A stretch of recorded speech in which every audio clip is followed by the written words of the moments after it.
దురహంకార హత్యలు పెరిగిపోతున్నాయి.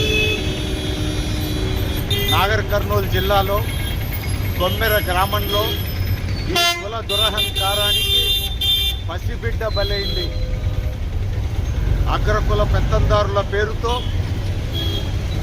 తక్కువ కులపోళ్ళు అనే నెపం మోపి గుడిలోకి పోవడానికి వీల్లేదని ఆంక్షలు విధించారు.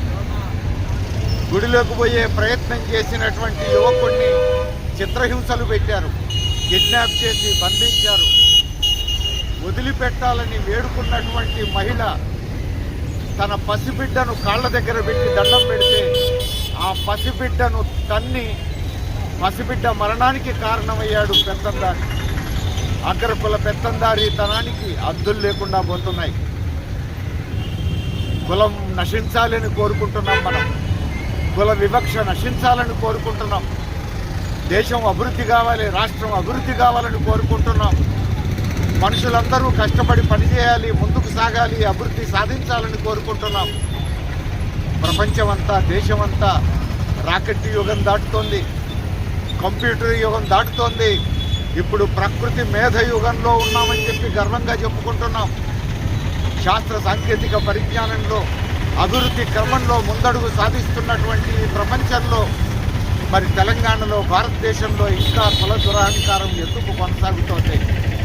ఈ దేశాన్ని పాలిస్తున్న పాలకులు కానీ, ఈ రాష్ట్రాన్ని పాలిస్తున్న పాలకులు కానీ ఏం చేస్తున్నారు? కుల దురహంకారం పట్ల ఈ పాలకుల వైఖరి ఏమిటో తేలాల్సిన అవసరం ఉంది. మోడీ ప్రభుత్వం, ఆర్ఎస్ఎస్, బీజేపీ ఈరోజు కులాన్ని బహిరంగంగా సమర్థిస్తున్న దుస్థితి మనం చూస్తున్నాం. కుల వ్యవస్థను సమర్థిస్తున్నారు. ఈ కుల వ్యవస్థే ఈ దేశానికి ఆభరణం అని చెప్తున్నారు. ఇలాంటి ఆర్ఎస్ఎస్, విశ్వ హిందూ పరిషత్తు, బీజేపీ ఇట్లాంటి సంస్థల ప్రచారం ఫలితంగా దేశంలో, రాష్ట్రంలో కుల దురహంకార దాడులు మరింత పెరుగుతున్నాయి. మరింత జరుగుతూ ఉంటే రాష్ట్రంలో కాంగ్రెస్ పాలకులు ఏం చేస్తున్నారు?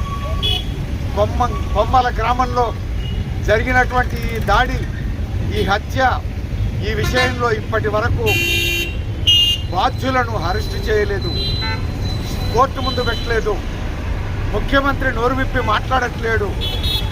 మరి ఈ పాలకులు ఏం చేస్తున్నట్టు అనేటువంటి ప్రశ్న సహజంగానే ముందుకు వస్తోంది. అందుకనే రాష్ట్రంలో కానీ, దేశంలో కానీ కుల వివక్ష, కుల దురహంకారం అంతం కావాలని కోరుకుంటున్నాం. ఈ కుల దురహంకార దాడులకు వ్యతిరేకంగా రాష్ట్ర వ్యాప్తంగా పెద్ద ఎత్తున ఉద్యమం తప్పదు అని